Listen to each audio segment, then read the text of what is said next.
Hello, hi guys! Magandang hapon sa inyo lahat. This is Rodriguez from Asa Greek Channel, affiliate o Matarder. So, ngayong hapon na to, tignan natin sabihin sa iyo ng ating mga gabay. So, this is Archangel Michael messages for the sign of Scorpio. So, Scorpio, welcome sa my channel. Ano kayang messages, advices, and spirit guides ang ating masasaga for today's video? Kanino kayang energy or kaganapan sa buhay ng mga Scorpio, sign ng ating mga hagilap? Ano kayang mensahe ng ating Archangel Michael ang ating mga hagilap? So guys, this reading is a general reading lamang, hindi lahat makaka-resonate. Kunin lamang po ang makaka-relate sa inyo and comment down below kung kaninong energy ang ating nasagap. And of course, don't forget to like and subscribe my channel and i-hit notification bell for more videos update. Kasi maraming salamat po sa mga walang sawang pagsuporta sa aking channel, lalo-lalo na ang hindi nag-skip ng ads, away pagpalain kayo ng Diyos at may kapal siksik ligdig nag-uumapaw na biyayang manumbalik sa inyo. So let's see guys, what is the messages, advices sa iyo ng ating angel spirit for the sign of Scorpio. So let's see and watch this. Angel Spirit Guide, please give me information kung ano kayong gusto sabihin sa iyo ng ating mga baraha. Archangel Michael messages, ano kayong gusto sabihin sa iyo ng ating Archangel Michael? Ano kaya ang pinakamensahe sa inyo? So there's something guys with a focus upon divine perfect health. So kailangan mag-focus sa kalusugan nyo. Na mag-focus kayo muna sa inyong nararamdaman, no? Kumbaga, kung ano yung mga bagay na pumapasok sa inyong isipan, ay maaaring kailangan nyo munang mag-pay attention. O kung ano man yung mga bagay na nararamdaman mo, physical and mental, kailangan nyo muna mag-pay attention. Pangalagaan at protectionan mo ang iyong sarili. No? Physical man yan, emotional man yan, ay kailangan mong pangangalagaan. No? So let's see what is the additional messages. And this is something guarded and protected. No, protektado at ginagabayan ka ng ating angel spirit dito. At sinasabi sa'yo dito, ano man yung mga bagay na nangyari sa buhay mo, ay maaaring isa sa paraan yan ng ating gabay na mangyari yan sa'yo. Huwag kang mag-alala. Protektado ka. No? And of course, there's something guys, this is your life purpose. No, ipinabahagi lang sa'yo ano ba talaga yung parte sa buhay mo ang maidadagdag. No? Itong bagay na to na nangyari sa buhay mo ay parte ng purpose ng ating Panginoon, no? Parte ng purpose sa buhay mo na para matuklasan, may mga bagay na madiskubre, may mga bagay na para matutunan. What is additional messages? And of course, there's a time to take your time to making decision. At the same time, guys, kailangan nyo muna ng oras, no? Para magdesisyon. Huwag kayong pala desisyon. No? Kailangan nyo pag-iisipan mabuti, no? Ang bawat eksena. Hindi pwedeng pwede na yan, okay na yan, hindi pwedeng ganon. No? Kailangan nyo munang kaklaruhin, liliwanagan para walang aw sa paw. No? Para hindi ka masaktan sa huli. No? Para walang regrets. And this is something guys, you and your loved ones are safe. No? At yung mga mahal mo naman daw sa buhay ay safe naman daw. At ginagabayan din daw yan ng ating Archangel Michael. So let's see what is additional messages. Paano natin ito hihimay-himayin at paano natin ito i-elaborate sa inyo. So let's see and watch this. So guys, there's something, the Six of Pentacles. Now, there's something giving, receiving something by the universe. Ibig sabihin, magtutuloy-tuloy na raw about sa finances. No, may tulong ng ating gabay na maaaring ipagkaloob sa iyo ang maganda at maayos na biyaya na ating, kumbaga, kaloob ng ating Panginoon, ng ating mga gabay. No, magiging maganda at balanse na raw. Tulad ng hinahawakan niya dito, na balanse, no? At maayos kung paano siya mag-segregate, no? No, magbigay sa mga tao. Ito yung para sa iyo, ito yung para sa kanya, ito yung para, kumbaga balanse. Ganun niya ibinibigay sa iyo yung bagay na para sa iyo. What is additional messages? And there's something, the Sun card. No, bibigyang liwanag sa iyo lahat. Ibig sabihin, lahat ng bagay na to magsisink in sa isip mo na, kumbaga, it's a God purpose na magliwanag sa buhay mo lahat ng bagay na to. Marami kang bagay na matutuklasan, marami kang bagay na malalaman sa ngayon na magiging daan patungo sa ano ba talagang gusto mong mangyari sa buhay mo. No, ano ba talaga yung target intention mo? Diba? Kung ano ba talaga yung priorities mo, dun nyo yan ipapakita at ibabahagi sa'yo na mas positibo at mas magandang kalalabasan. No? And this is something that 7 of Wands, I told you, no, sinasabi na Archangel Michael na protektado ka. Tulad din sinasabi ng 7 of Wands na protections. No? Pinoprotektahan at ginagabayan ka ng ating Archangel Michael sa ano man yung mga bagay na ginagawa mo, or either kailangan mo rin proteksyonan yung sarili mo laban sa mga taong nasa paligid mo. Additional messages. And there's something, the 7 of Pentacles, harvest moment. Dito ka aani. No? Dito ka talagang, kumbaga aani ng mga biyaya. No? Talagang mag-harvest ng mga matagal mo ng pinaghirapan, sakripisyo. No? Ano man yung mga bagay na pinagpaguran mo, this is the moment na anihin mo na. No? Ano man yung mga pinaghirapan, fruit of labor. Let's see what is additional messages. And of course, there's something, the Ace of Cups, no? Some of you guys, may bagong pag-ibig talaga dito, or nag-uumapaw yung passion, no? Or pag-ibig na maaaring ibigay sa'yo, o namumutangi sa lahat ang pag-ibig, no? Tulad na sinasabi ng ating Archangel Michael, ginagabayan daw ng ating gabay, no? Ng ating Archangel Michael, ang iyong mahal sa buhay. No, tulad nito na parang ikaw siguro ang gumagabay at nagmamahal at pumuprotekta sa mahal mo sa buhay. Now, what is additional messages?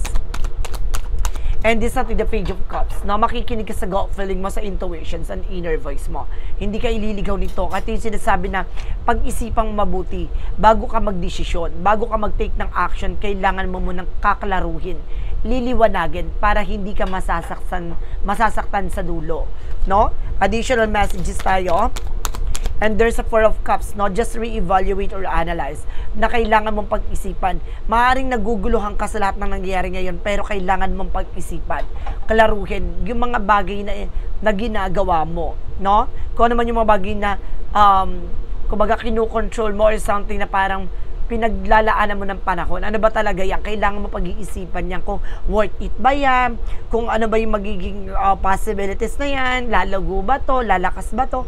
Kumbaga dapat alam mo sa sarili mo, ano yung mga magiging kahihinatnan o yung magiging purpose mo sa buhay. What is additional messages with a Sun card? And there's a Star card. So it means meron talagang magliliwanag na magtutupad sa pangarap mo with a star.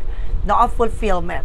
Bibigyang liwanag sa iyo lahat ng bagay dito, no? Ano man yung mga bagay pangarap mo, maaaring may isa katuparan mo to, at unti-unting hihilumin at paggagalingan ano man yung sugat na dulot ng nakaraan. What is the 7 of Wands? And this is something, that 10 of Swords. See, sinasabi dito na protektado ka, no? Ginagabayan ka na ating Archangel Michael, no? Kahit na maraming sumasabotay sa iyo, maraming tumatrader sa iyo, it means inilalayo ka niya, no, sa mga taong hindi totoo. No, masakit man ang katotohanan, mahirap man ang nalaman mo, but definitely isa sa paraan ng ating Panginoon para alisin yung taong hindi tapat at hindi totoo sa buhay mo. No? Bakit niya i-stay yung isang tao na alam niya magiging lason sa pag-angat at pagyabong mo? Diba? Siya yung magiging hadlang sa pag-angat mo. So it means, ngayon pa lang sinasabi ng Archangel Michael na tatanggalin niya ang sasabotahe at tatraidor sa eksena mo. Diba? What is the 7 of Pentacles? There's a Hierophant. So it means matuto ka na. No? Matuto ka na sa mga bagay na nangyari. No? Ibig sabihin nito, the 7 of Pentacles harvest moment. So ibig sabihin, pag-isipang mabuti yung pinupunla mo. No? Yun itinatanim mo. No? Itong tao na to, pinaglalaan mo ng panahon, pinaglalaan mo ng ganito. No? Kumbaga, siya ba ay marunong bang magpasalamat? Siya ba ay marunong bang kumbaga tumanaw ng utang na o either kumbaga mag-thank you na lang sa lahat ng mga sacrifices, no? Matuto ka na from the lessons, no? Na kailangan mong isipin yung sarili mo, no? Mahalin yung sarili mo, no? Protectionan mo yung sarili mo dito. Ito yung sinasabi na sa likod ng mga paghihirap na pinag-ano mo, ikaw pa rin ang kumbaga mananatiling magmamahal sa sarili mo. Kaya kailangan protection mo yung sarili mo laban sa kanila. No, kaya ngayon, sinasabi mag-focus ka, the more na kumbaga you're also workaholic and of course you are also multitasker. No, but definitely guys, kailangan protection mo yung sarili mo. Matuto ka no, sa mga pinagdaanan mo. Additional messages. And of course, guys, there's something, the Queen of Wands. No, there's something confident. Lakas naman loob mo, maging matapang ka. Alisin mo yung kaduwagan dito. Isa sa bagay na magdadala sa'yo ng tagumpay, yung pagiging passion. No, yung pagmamahal mo sa ginagawa mo. No, yung pagmamahal mo sa bawat eksena na pinaglalaanan mo ng panahon at oras. What is additional messages? So, there's a Two of Swords. Nagkakaroon ka ng difficult decision para nagkakaroon ka ng doubt sa mga nararamdaman mo. So, kailangan mo mag-decision dito na maniwala at magtiwala ka sa ating gabay, sa ating pong may kapal. Nagkakaroon ka ng alinlangan, no? But kailangan mong ipaubaya sa ating pong may kapal lahat ng bagay na yan. Na basta makinig ka sa nararamdaman, intuition, and inner voice mo. Hindi ka ililigaw niyan. So, let's see what is additional messages for the outcome. For the outcome is the Queen of Swords. No, clear the boundaries. Lilinisin lahat ng bagay sa buhay mo. Aalisin yung mga bagay na makakasakit sa'yo. Aalisin yung bagay na alam niya hindi makakabuti sa growth and expansion mo. Diba? What is additional messages? With the Sun and the Star, representative 5 of Swords. Some of you guys, no, nagkakaroon dito, guys, ng self-sabotage. Or, kumbaga, self-sacrifices that because of this situation. Na parang feeling mo na lang lahat ng bagay nito, maaaring binibitawan mo na lang sa ating pong may kapal. Kumbaga, isinusurrender mo. Ang nangyayari dito, kumbaga, may mga tao sa paligid mo na natutuwa sa ginagawa mo na parang ina-acknowledge nila yung ginawa mo na parang ang gagawin nila, kumbaga susugapain ka or something na parang aagawan ka nila sa eksena. Ganun nangyayari with the sabotage. Kaya kailangan maging aware ka, protection at pangalagaan mo yung sarili mo. No? Napaka-generous mo, napaka-genuine talaga pagdating sa love, no? Talaga sinasabi sa'yo dito na kailangan mong protection ng sarili mo. There's an Eight of Swords, no? Toxic, negative. No? Punong-puno ng toxicities yun nasa paligid mo. No? Some of you guys, no? Marami talagang sumasabotahe sa'yo. Kailangan nyo talagang protection yung sarili mo laban dyan. There's a Devil card, see? Some of you humantong pa nga no? Na gumawa ng something orasyon with a Hierophant, no? Kumaga nagpalipad hangin pa para harangin yung mga pinagkukuhanan mo ng resource of income mo, ng salary mo. Kumaga, binababagal nito yung mga ini-expect mong salary, pera, no? Transaction. No, kaya nakakaranas ng mga delays and of course cancellation. What is the Ace of Cups? Of course, the Queen of Wands. Represented with the King of Swords. No, stop the pattern. Putulin mo na, no, yung mga bagay na alam mong hindi nakakatulong sa'yo. Alisin mo yung pag-aalilangan. At of course, mahalin mo yung bawat ginagawa mo. No? And of course, this is something, guys, with the Six of Wands, with a victory. At magtatagumpay ka, no, sa bawat ginagawa mo po kung pakikinggan mo ang gabay mo. Dahil hindi ka ililigaw nito, idadaling ka sa tamang landasin at tamang sitwasyon. So guys, let's see. Ito naman, hagilapin na natin anong ganap sa'yo pagdating sa kaperahan, or of course, finances and career, relasyon, love life, at of course, kalusugan mo. Alamin na natin yan, guys, so let's watch this. Pagdating naman tayo, guys, no, sa finances and career mo, alamin na natin to. And this is something the Ace of Pentacles. Now, there's something a big shot and big money. Na malaking perang papasok sa buhay mo. Malaking opportunities na darating sa buhay mo. At mag-uumapaw ito. No? Malaki ang papasok na oportunidad. No? Maaaring magkaroon ka ng bagong trabaho. No? Bagong negosyo. Or either na magdadala sa iyo ng malaking salapi. It's either a jackpot lot or something like that. Maaaring manalo ka. No? And this is something the King of Pentacles, maging secure at maging practical ka how to manage and control your finances. Napangalagaan, protectionan mo kung paano mo papalaguin ang iyong pinaghirapan. And this is something the World card, some of you makakapag-travel ka talaga international or by local. There's something the World represents something travel. No? And success and victory. No? Magtatagumpay ka. And there's something the Ace of Pentacles na kumaga nag-uumapaw na abundant. No? And this is something the Chariot card, something in action and movement. Magkakaroon talaga ng changes ang buhay mo. No, iikot talaga ang kapalaran mo, babaguhin ng mundong ginagalawan mo. And because guys, there's something the Knight of Swords. Some of you guys na nagkakaroon ka ng anxiety, sleepless nights, worries, fear. No, dahil din siguro sa mga nangyayari, no? Sa lahat ng ginagawa mo, parang natatakot ka na sa eksena, kung ano yung possibilities. No, there's a magician. No, hayaan mo, surrender mo sa ating Panginoon. No? Kumbaga, there's a God will provide. Ano man yung mga bagay kagipitan na, of course, kahirapan na nangyayari mo, nahihirapan ka sa situation, huwag ka mag-alala. Ibabangon at iaangat ka ng ating Panginoon with the magician. Now, there's something, guys, with the power of God. Something na, kumbaga, nasa tamang process ka. At the same time, kumbaga, sinasabi dito na maaring kung ano man yung pinapangarap mo, makukuha mo. Desires into reality. No? Manifestation. What is additional messages pagdating sa love life? There's a Knight of Wands. So, kailangan mo magtiyaga. Konting kembot lang, no? Kumbaga, proteksyonan mo at pangalagaan mo yung iyong relasyon, boundaries. Mag-set ka ng solid boundaries. There's a Ten of Pentacles. Magkakaroon ka ng long-term success, no? Long-term investment, financial security, at the same time, long-term partner. No? Magkakaroon kayo ng pangmatagalang. No? Some of you guys, meron ditong hinihintay na mana, no? Na inheritance, na minana ng iyong pamilya na maaaring makukuha mo, no? Or your father. There's a King of Cups, may devoted so for the person dito. Na maaaring your person is very devoted. Or maaaring may makukuha kang mana sa iyong na yumaong asawa. Or either meron ka dito makukuhang kumbaga hati, no? Sa nangyari sa separation and of course divorce. And there's another Pentacles, maging secure ka, no? Sa mga offer na darating. Pangalagaan mo at magkakaroon ka ng kalmadong emosyon with the Queen of Cups. Magiging kalmado na, matatanggal na yung mga worries mo. And of course, depression and stress. And this is something, the Four of Swords, no? Magdasal, mag-meditate ka, no? Ipahinga mo yung katawan lupa mo. Kailangan mong humingi ng gabay sa ating English spirit. What is additional messages pagdating sa kalusugan? There's a Hangman, you're feeling stuck, you're feeling lutang, no? You're feeling drained dahil sa mga iniisip. There's a Four of Pentacles. Protection at pangalagaan mo yung sarili mo dito. Don't share any person and any people around you na nangyayari sa'yo. Ano man yung sitwasyon mo, wag ka nagbibigay ng information. There's a Three of Pentacles, no? Kailangan mong makipag-collaborate na maayos sa mga taong pagkakatiwalaan mo lang. And there's a Full card, no? Wag ka basta-basta nagtitiwala. There's something new beginning coming in. Magkakaroon ka ng bago simula dito. Now, there's a Three of Swords in reverse, something recovery from the pain.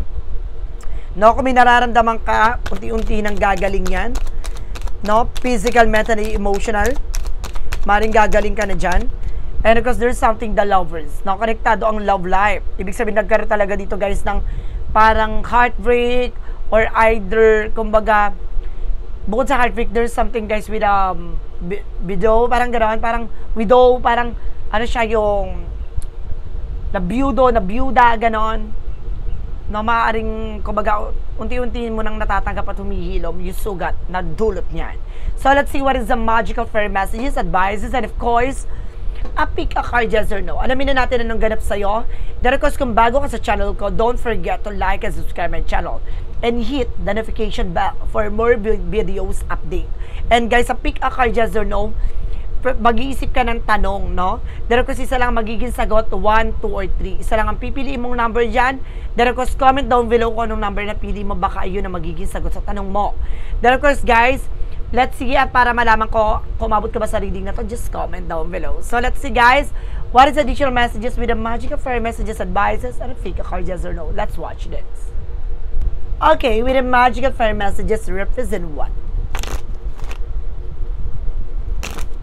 With the magic of fire messages and connect with the nature. So, kailangan mo talaga ng unwind, no? Kumbaga, kailangan mo muna i-refresh yung utak mo sa ibang lugar.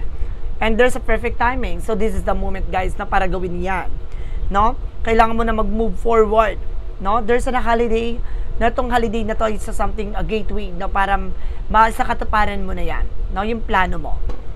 So, let's see what is the yin and yang oracle card. What is the yin and yang oracle card represent what? Represent, guys, with facade, not just something a belief or maaring, kumbaga mag-ingat ka sa mga impostor, manipulator, no? Yung mga taong dictator, no? Ipiling, boss, no? And this is something guarded, protection at pangalagami sa sarili mo, no?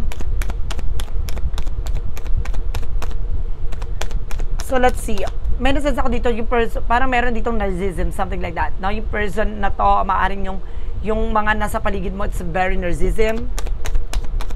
And this is something guys with decay. Detachment, sorry. This is detachment, no? Kailangan mong kumawala sa mga taong, kumbaga, nanlamig ka na, no? Parang minsan nang sinira ang iyong tiwala, no? Kailangan mo na magpakalayo-layo dyan. What is additional messages with an angel spirit? No? Pagdating naman tayo with the synchronicities, represent what? And of course, this is something guys, reveal. Na some of you may regret-reveal dito. No? May gumagawa ng eksena dito para gumante, ganito, ganyan. And there's a community, no? Ibig sabihin, environment, nasa paligid mo lang. No? Yung mga itsuserang, mga pakilamerang, plastikadang, mga inggitera, no? Chismosa, marites. And there's a communication. Huwag ka nagbibigay ng mga communication. Huwag ka nakikipag-communication sa kanila. Huwag ka nagbibigay ng information, ha? And there's a loss, no? Kumbaga, hindi sila natutuwa sa bagay na meron. Kaya gusto nito, lahat ng bagay sa iyo ay mawala, no? Mga inggitera. What is additional messages for our Romance Angel for Mystic Love Oracle deck? And represent with the between the lines. So this is something like, look what hidden. So may mga bagay ka dito na malalaman kung ano yung nakatago sa likod dito, no? Kumbaga akala mo ang ganda ng pakikitungo sa iyo, pala meron palang hidden intention, diba?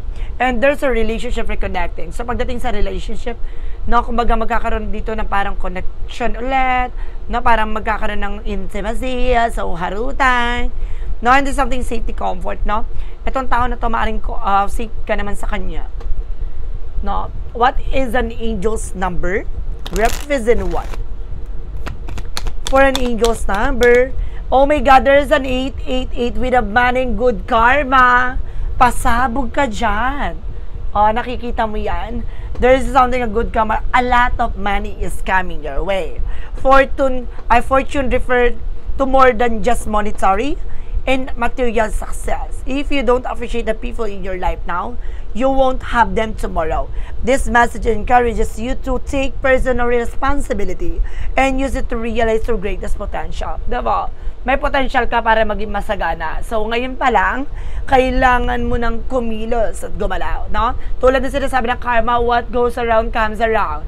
Ano man yung mga bagay na gagawin mo mag-i-impact sa'yo. Kung tatamad-tamad ka, walang mangyayari. Kung magiging masipag ka at magiging productive ka today, magiging maganda ang kinabukasan mo tomorrow. Diba? Ganun yan. So, let's see what is the money move oracle there. Diba? Ganun ang mga perspective ng mga Scorpio. Lumalaban. So, let's see. And this is something, guys, fertility. Diba? There's something, a blessing, or either magkakaroon dito ng new babies. No, maaaring mga mabuntis ka, or either may madadagdag sa family mo, or either there's something, guys, na maaaring magkaroon ng bagong career. No? It's time to think about family life and children. So, talagang iniisip mo na ngayon ang kapakanan ng iyong pamilya, kung paano mo palalaguin, palalakasin, at pagyayabungin. And there's a part of the light, represent what? Na-miss nyo itong gandong energy, guys. So, diba? Atake. So, let's see what is a part of the light, represent what?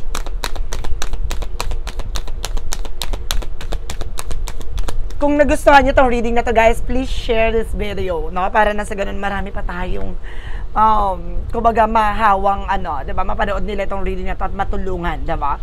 And this is something expansion, no? Mas lalago at lalawak pa, no? Ang iyong finances, ang iyong buhay.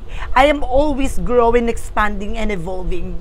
With every experience, I expand my understanding and deepen my connection to the divine. I welcome change and new possibilities, and knowing that each step forward bring me closer to the higher potential. So, see, talagang there's something, guys, with the potential, eh. Iba yung atake mo, eh. Na may potential ka talaga maging masagana, may potential kang lumawak, no, lumago, no, dahil alam ng ating gabay na may kakayanan kang palaguin ang sarili mo. Ay, tara yung lakas makahalaman, no? Halamang damo na talagang kahit saan nabubuhay, ganon. Kumbaga sinasabi sa dito, guys, no, lalagot, lalakas ka na mas malalim pa sa dating ikaw. No? Napakalalim ng pinanggagalingan dito at napakalalim ng pagyayabungin mo. And this is something, the shadow work represent what? With the shadow work represent what? Represent, guys, with the have courage. Na yung courage ka dito na alisin mo yung takot at pangamba mo. Stop hiding, show up, and let yourself busy. No, huwag kang matakot, no? Huwag kang mangamba. Hayaan mo yung sarili mo makatuklas ng bagay. No? Kapag nalaman mo na yon, pag nangyari na yon, hindi ka na matatakot. No? Handa ka ng lumaban at makipaglaban. Ganon. So, let's see what lies beneath with the hidden future. Siguro kayo natatakot ka, nangangamba ka kasi hindi mo pa alam yung ganong feeling eh. Pero kapag nangyari na yun, mismo sa harapan mo, malalaman mo yung kailangan mong gawin. Diba? What lies beneath with the future? And there's a putting on a show, di ba? Kumbaga ilalagay mo yung sarili mo on a show na kumbaga magiging ano ka dito, guys. No, parang magiging kumbaga good model, no? Para magiging magandang ehemplo ka sa ibang tao. At may mga tao ka matutulungan from that, di ba? So let's see what is additional messages, no? With clarifying for a love situation. Let's see, what is the clarifying for a love situation represent what?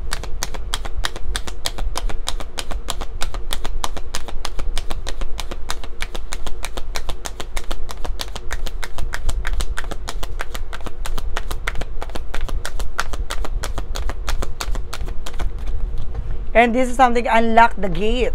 Now explore the unknown and walk new path together. So see, ibig sabihin, tuklasin mo pa yung mga bagay na hindi mo pa alam. No, yung wala ka pang kamuang-muang. No, inosente ka sa bagay na kailangan handa ka matuto. No, hindi pwedeng hindi ko alam yan, hindi ko pwedeng, wala kang malalaman kung hindi ka handang matuto sa bagay na yan. Dapat handa ka sa possibilities, handa ka dapat matuto sa bagay na wala kang kamalay-malay. Diba ganon? No? At doon mo makikita ang tamang daan tungo sa magandang kinabukasan at magandang buhay pa. Diba? Hindi naman pwedeng hindi ko alam yung ganito, tas wala na.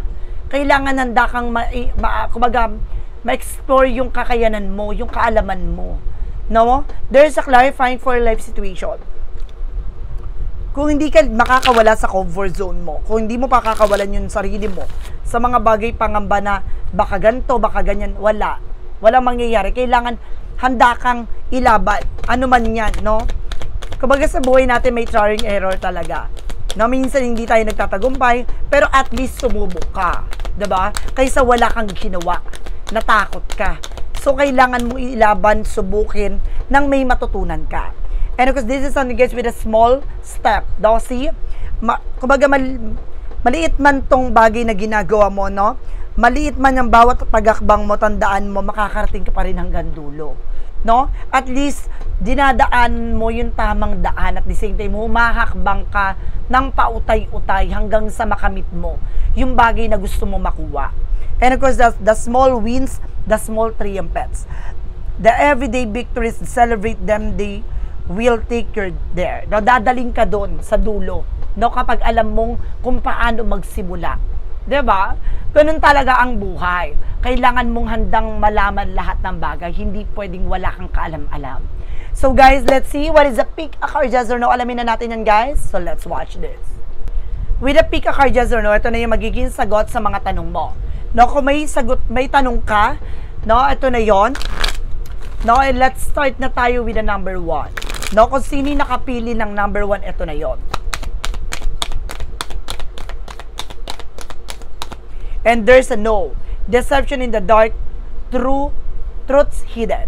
Now, ibig sabihin dito, may mga bagay dito na maaaring nakatago ang katotohanan, no? Huwag mong ipilit na parang ikulong yung sarili mo sa bagay na alam mong hindi mo pa lubos na nauunawaan, no? Kumbaga, nandun yung katotohanan sa likod dito eh, tinatago mo eh. Ibig sabihin, yung totoong lakas mo, no, ikinikip-kip mo, kaya hindi lumabas, no? Parang natatakot kang, kumbaga, makawala sa takot na yan. And number 2, there's something, guys, with a no again. Storm to violence, shelter needed. No, kailangan mo ng mas masisilungan na maayos. No? Umiwas ka sa mga taong negative and toxic. Makahawa ka dyan. And number 3, and there's something, yes, unlock the potential key are available. So see, kailangan mong buksan ng bagay na to. May potential ka para maging maayos at maging maganda ang buhay mo. Gamitin mo itong susi nito para may isa katuparan nito. So guys, this is Archangel Michael messages for the sign of Scorpio. Scorpio, maraming salamat po for this wonderful reading. So once again, this reading is a general reading lamang, hindi lahat makaka-resonate. Kunin lamang po ang makaka-relate sa inyo and comment down below kung kaninong energy ang ating nasagap. Because don't forget to like and subscribe my channel and hit the bell for more videos update. Kasi maraming salamat po sa mga walang sawang pagsuporta sa aking channel, lalong-lalo na ang hindi nag-skip ng ads, saway pagpalain kayo ng Diyos at may kapal siksik liglig nag-uumapaw na biyayang manang balik sa inyo. Maraming salamat po, and see you in the next video. Bye-bye and babush!